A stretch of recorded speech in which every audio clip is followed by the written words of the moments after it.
दोस्तों सभी को जय मसीह की स्वागत करते हैं आज की छोटी सी वीडियो पर। आज का वीडियो बहुत भयानक होने वाला है, बहुत खतरनाक होने वाला है, क्योंकि आज का जो वीडियो है वो पाप के ऊपर है। जी हाँ दोस्तों, जैसे आप लोग ने थंबनेल में देखा कि क्या हस्त मैथुन करना पाप है। ये वीडियो सिर्फ और सिर्फ मसीह लोगों के लिए जो यीशु मसीह पर विश्वास करते हैं, अदर किसी के लिए नहीं है, ठीक ना।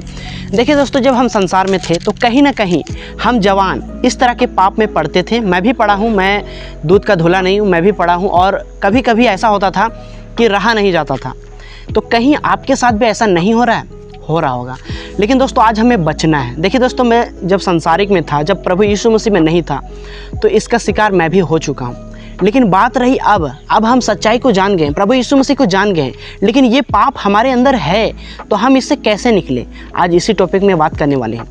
देखिए दोस्तों, ये बहुत बड़ा पाप है। आप मानो या मत मानो, ये बहुत बड़ा पाप है। लोग कहते हैं कि ये गलत नहीं है। आप जब YouTube पर सर्च करोगे इसके विषय में, तो वहाँ तरह तरह के डॉक्टर सलाह देंगे कि ये गलत नहीं है, ये तो नेचुरल है, ये तो ऊपर वाले ने दिया है। लेकिन वो गलत है, क्योंकि दोस्तों वो संसारिक है, और संसारिक लोगों को प्रभु यीशु मसीह के बारे, परमेश्वर के बारे कुछ पता नहीं है। लेकिन दोस्तों हम हैं मसीह, तो हमें इससे बचना है। हस्त मैथुन करना एक बहुत बड़ा पाप है। पौलुस कहता है कि तुम्हें अपने शरीर पर कोई अधिकार नहीं है, सिर्फ तुम्हारी पत्नी को है। जब हम लोग पति पत्नी के विषय पौलुस के लिखी हुई पत्री पर पढ़ेंगे, तो वहाँ पे सीधा सीधा पौलुस कहता है कि तुम्हें अपने शरीर पर कोई हक नहीं है, तुम्हारी पत्नी को है। और अपनी पत्नी पर, यानी तुम्हारी जो पत्नी है, उसको अपने शरीर पर कोई हक नहीं है, सिर्फ और सिर्फ पति को है। और पौलुस ये भी कहता है, अगर तुमसे बर्दाश्त ना हो, संयम ना हो, तो तुम शादी कर लो।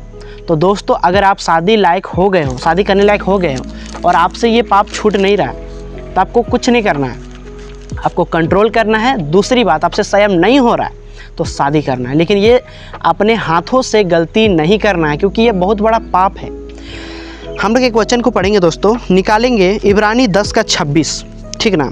हम लोग मसीह है इसीलिए निकालेंगे इब्रानी 10:26। यहाँ पे पढ़ेंगे, क्योंकि सच्चाई की पहचान प्राप्त करने के बाद यदि हम जानबूझकर पाप करते रहें, तो पापों के लिए फिर कोई बलिदान बाकी नहीं।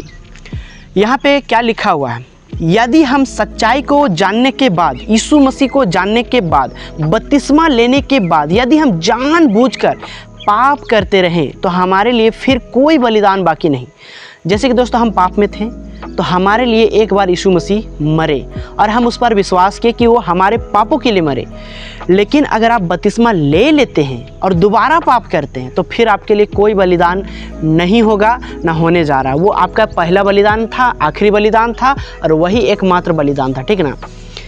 अब यहाँ पे आगे जब पढ़ेंगे, यहाँ पे लिखा है, हाँ, दंड का एक भयानक बाट जोहना और आग का ज्वालन बाकी है, जो विरोधियों को भस्म कर देगा।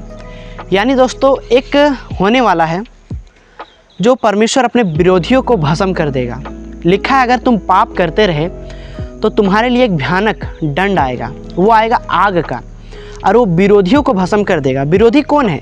वही जो परमेश्वर का वचन को नहीं मानता है। आप परमेश्वर पर विश्वास किए हैं, और विश्वास करने के बाद उसके वचन के अनुसार नहीं चलते हो। जैसे कि दोस्तों हम लोग थंबनेल में क्या लिखे हैं कि हस्त मैथुन करना पाप है, तो ये बहुत बड़ा पाप है। अगर परमेश्वर का वचन बोलता है कि तुमको ऐसा नहीं करना है और आप कर रहे हो, तो आप परमेश्वर के विरोधी बन रहे हो। और परमेश्वर का विरोधी बनने का अर्थ यह है दोस्तों कि आपको एक दिन ख़त्म कर दिया जाएगा। ये मैं डरा नहीं रहा हूँ, वचन यहाँ पे साफ साफ बोल रहा है कि हाँ, एक बाट को जोहना जो आएगा, विरोधियों को भस्म कर देगा। तो इसीलिए दोस्तों आपको क्या करना है, इस जवानी के अभिलाषाओं से भागना है, ठीक ना।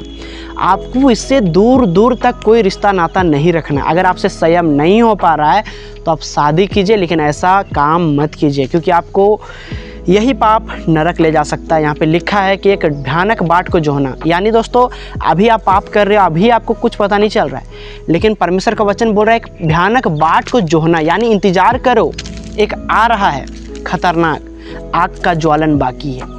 इसीलिए दोस्तों आपको ऐसे ऐसे पापों से बचे रहना है। ये बहुत बड़ा पाप है, और ख़ास करके जवानों के ऊपर ये बहुत ज़्यादा काम करता है। और करता कैसे है? शैतान आपके ऊपर से होकर काम करता है। ये आपको लगता होगा नेचुरल है, लेकिन गलत है।